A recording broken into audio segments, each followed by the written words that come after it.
ऐसी लड़की को हाथ नहीं लगाना चाहिए था जिस पर नाग देवताओं का विधवापन का श्राप हो। दृष्टिपात से पानी नीला हो गया, अर्थात नीला विष। नागों का कोप, सांप के जहर से मृत्यु होगी, ये निश्चित है। या तो तुम्हारा बेटा मरेगा या फिर वो जिससे राजकुमारी की शादी हुई। इस भैरव को सब पता है। काल के गर्भ में बहुत सी सच्चाइयां छुपी हैं और उन सच्चाइयों को सिर्फ ये भैरव जानता है। मैं उन सच्चाइयों को खोद कर निकालूंगा। जब कोई मनुष्य तांत्रिक बनता है तो उसके पीछे कोई घटना होती है, वो चाहे पूर्व जन्म की हो या इस जन्म की। भाग्य ने भैरव को जिस चिंगारी से जलाया है वो ऐसे नहीं बुझ सकती। वो मेरी सांसों के साथ सुलगती जाएगी। उसके हृदय की धड़कनें जोर जोर से धड़कने लगेंगी। जिस रात मैं उसे जगाऊंगा, महल के तहखाने में जो आत्मा है मैं उसे आजाद कराऊंगा। लेकिन कोई तो शक्ति है जो मुझे वहां जाने से रोकती है। अगर कोई तांत्रिक का रहस्य है तो आप चाहे तो मुझे बता सकते हैं, ताकि किसी भी तांत्रिक का रहस्य उसकी सांसों के खत्म होने के बाद ही सबको पता चलता है। अस्त्र कई होते हैं लेकिन लक्ष्य एक होता है। मैं आऊंगा। मेरी देवी की शक्ति का प्रभाव जहाँ खत्म होता है वो स्थान है मानिकपुर का राजमहल। वहाँ मैं आऊंगा। बाप रे, जब आप वहाँ आएंगे तो आप मुझे नहीं जानते ऐसा नाटक कीजिएगा, वरना उस राजकुमारी को खामखा मुझ पर शक हो जाएगा और वो जाकर सब उस रुद्र को बताएगी और मैं और कोई मुसीबत नहीं चाहता। चुप रहो। वो रुद्र यदि मेरी देवी का शत्रु है तो उसकी मृत्यु निश्चित है। मैं अवश्य आऊंगा। तुम जाओ शिवबाहु। मैं चलता हूँ।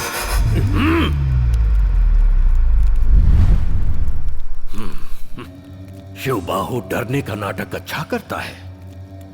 इसके जैसा दुष्ट कोई नहीं। इसे मौत भी नहीं मिलेगी। पिशाच की तरह अपनी मृत्यु की प्रतीक्षा करेगा ये शिवबाहु। गाड़ी निकालो। कहाँ जाना है गुरुजी? मानिकपुर, हेमावती के महल में। 2 दिनों से अभिमन्यु ऐसे ही खड़ा है, तबीयत ठीक नहीं है। हरे कृष्णा डॉक्टर को लेने के लिए गया है, लेकिन वक्त लगेगा। अच्छा होता है अगर उस्ताद यहाँ होते। अगर इसे फिर से पागलपन का दौरा पड़ा तो? हे माँ भगवती।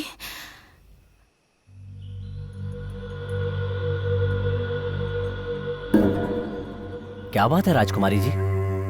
कई दिनों से साहब ने खाने के बारे में शिकायत नहीं की और यहाँ ऐसे ही बैठे रहते हैं जैसे इनकी सारी इच्छाएं मर चुकी हैं। कल रात बहुत देर तक बैठे रहे। सुबह मैंने आकर देखा तब भी ये यहीं सोए हुए थे। मुझे तो लगता है इन्हें कोई गहरा सदमा लगा है। मोहिनी दीदी की शादी करा के हम लोगों से कोई गलती तो नहीं हो गई ना?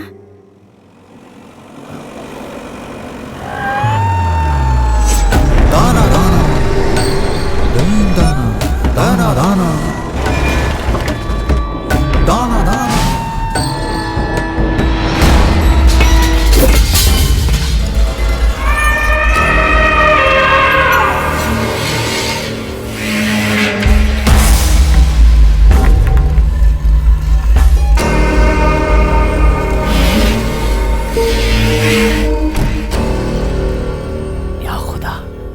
कनकपुर का भैरव, काली शक्ति का पुजारी, दुष्ट तांत्रिक।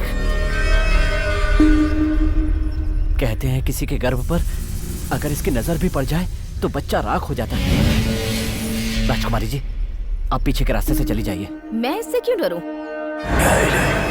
आप इस शैतान को नहीं जानते। जिस जगह ये पहुंच जाता है मौत का तांडव शुरू हो जाता है।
या मोहिनी? हेमावती। मैं कनकपुर का भैरव, वीर भैरव। जानती हूँ। मैंने बचपन में दादी जी से सुना था कि कनकपुर से हाथी की देखरेख करने के लिए एक महावत आया था। उन्होंने ये नहीं बताया कि जिंदा होकर वापस आएगा वो मैं नहीं जानती। उस समय ये अभिमन्यु नहीं था, शिव नाम का एक विशाल हाथी था। इससे भी शानदार थे उसके दांत, नाखून, सूंड और उसकी आंखें। उसे संभालने के लिए एक लोहार महावत बनकर आया। जलती हुई भट्ठी से तेज धार वाले औजार जैसे चाकू और बर्छी बनाने में वो माहिर था।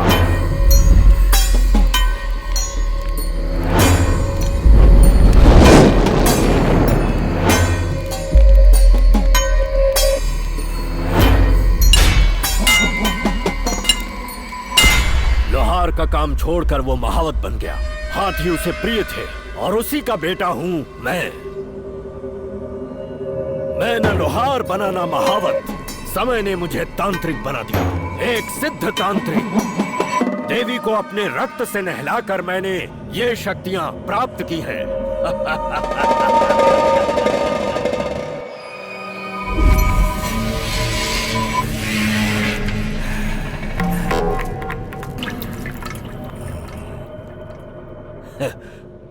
वो हेमावती है तो तुम हो मोहिनी। हरे कृष्णा ने तुम्हारी काम वासना को बुझा दिया ना?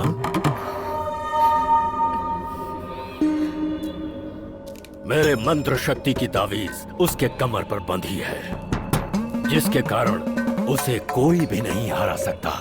लेकिन तुम्हारी वासना की आग ने उसे हरा दिया। भैरव, तुम इस मानिकपुर महल में क्यों आए हो? देखने, राजकुमारी को देखने। देख लिया, तृप्त हुआ, फिर आऊंगा और सीधे इस बरामदे से छलांग लगाकर महल में दाखिल होऊंगा। उस समय मेरे स्वागत के लिए तुम दोनों खड़ी रहोगी, बिल्कुल इसी तरह। चलता हूँ। चलो यहाँ से। दाना दाना दाना दाना।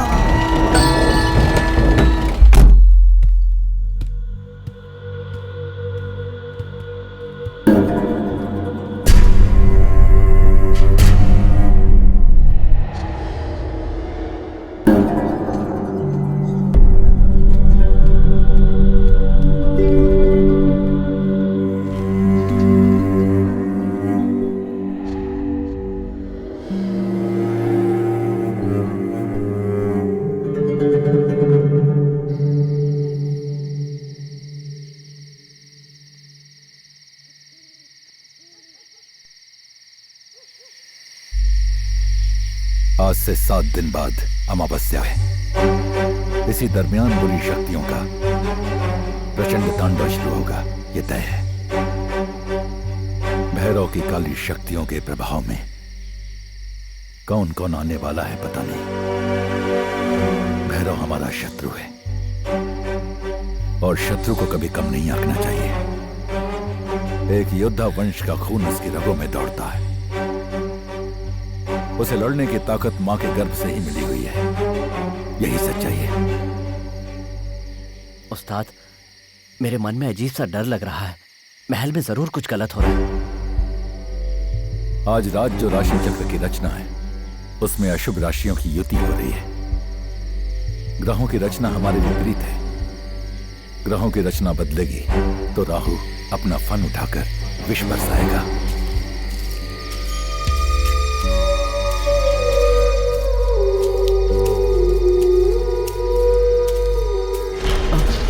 उस्ताद,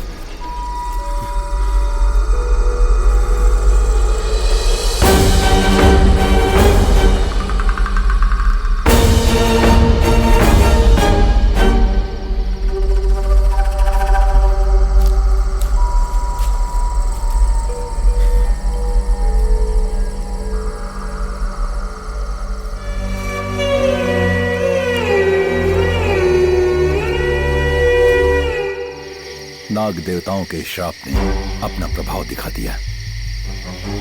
ऊपर वाले ने मोहिनी के नसीब में विधवापन ही लिखा था। नाग देवता तो सिर्फ एक माध्यम है। उदयराज का मोहिनी से शादी करना, उसके बाद उनका नागदेव मंदिर में सांप के काटने से मरना, यह विधि का विधान है और कुछ नहीं। इसकी लाश को यहीं पर छोड़ दें? बिल्कुल नहीं। नागदेव मंदिर में इस तरह उदयराज की लाश मिलना शुभ संकेत नहीं। ऐसा करना ठीक नहीं होगा। ऐसा कुछ हुआ है ये बाहर किसी को पता नहीं चलना चाहिए।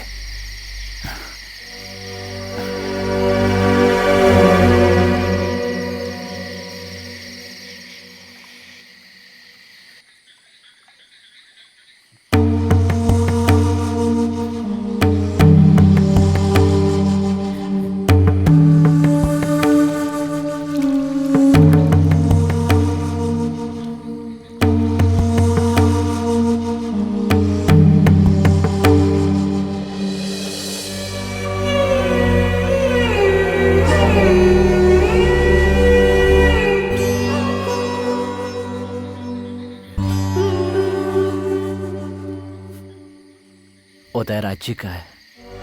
उदयराज को अब कभी भी बदकिस्मती का हिसाब नहीं करना पड़ेगा। विधि ने जो उनके लिए लिख रखा था उनके साथ वही हुआ।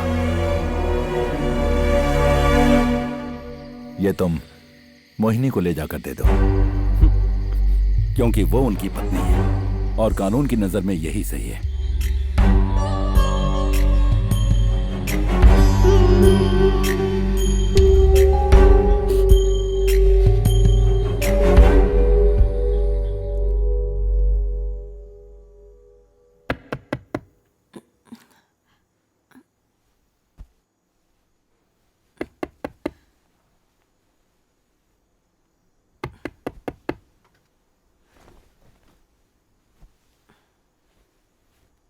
कौन है?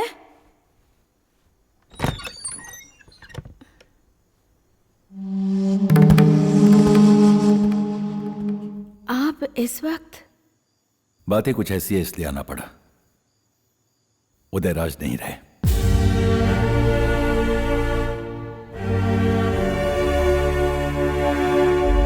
उनका शव तालाब की सीढ़ियों पर पड़ा है। सांप ने काट लिया था। अब इंतजार करना उचित नहीं है। उनके घर वालों को सूचित कर दो और जल्दी से जल्दी दाह संस्कार करवा दो। आज से 7 दिनों बाद अमावस्या है।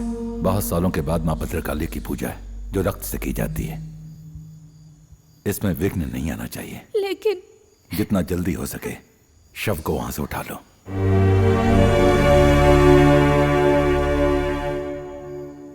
राजकुमारी जी, मानिकपुर की भद्रकाली अमावस्या के दिन बलि मांगती है। पशु बलि ठीक है, नर बलि नहीं होनी चाहिए। अपने मन को मजबूत करो।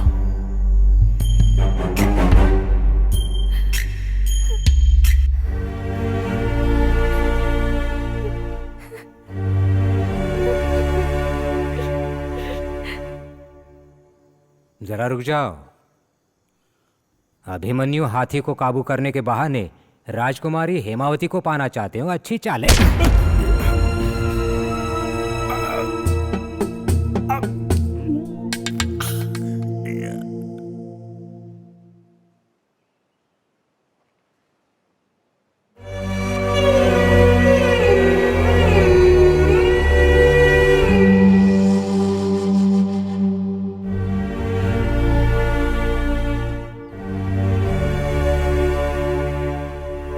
मोहिनी,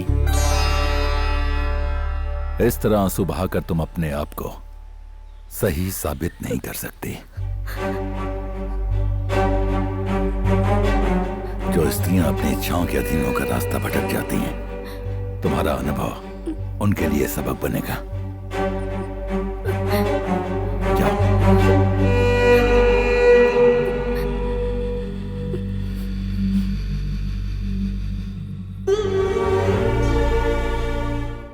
दीदी, मैं भी आपके साथ आती हूँ। नहीं, तुम्हें साथ आने की कोई जरूरत नहीं। मुझे अच्छा नहीं लगेगा। दीदी, अब मैं यहाँ नहीं आऊंगी। अब मैं क्या करूंगी, कहाँ जाऊंगी, ये मुझे भी नहीं पता। मैं हार गई, नाग देवता जीत गए।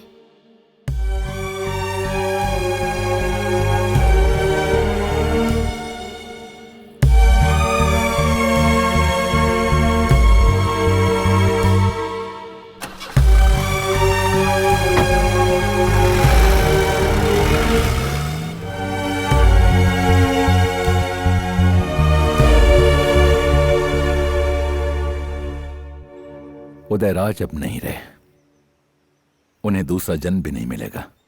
उनकी आत्मा को मुक्ति मिल गई। आपकी बातें मैं समझ नहीं पा रही।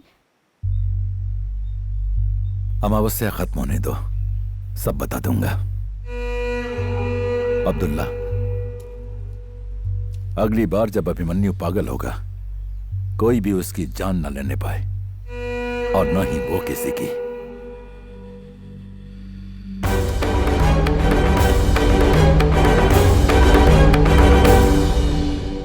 निशाना चूकना नहीं चाहिए, सिर्फ बेहोश करना है।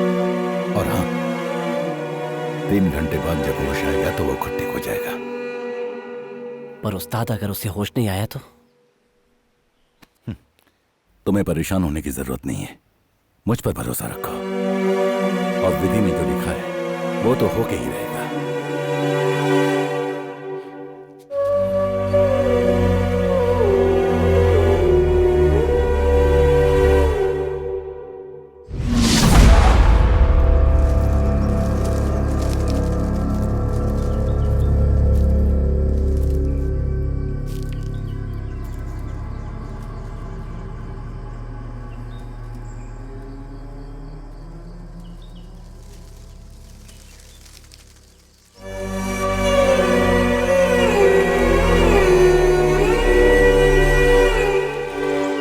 पति का स्वर्गवास हो गया और हरि कृष्ण का बच्चा उसकी कोख में पल रहा है।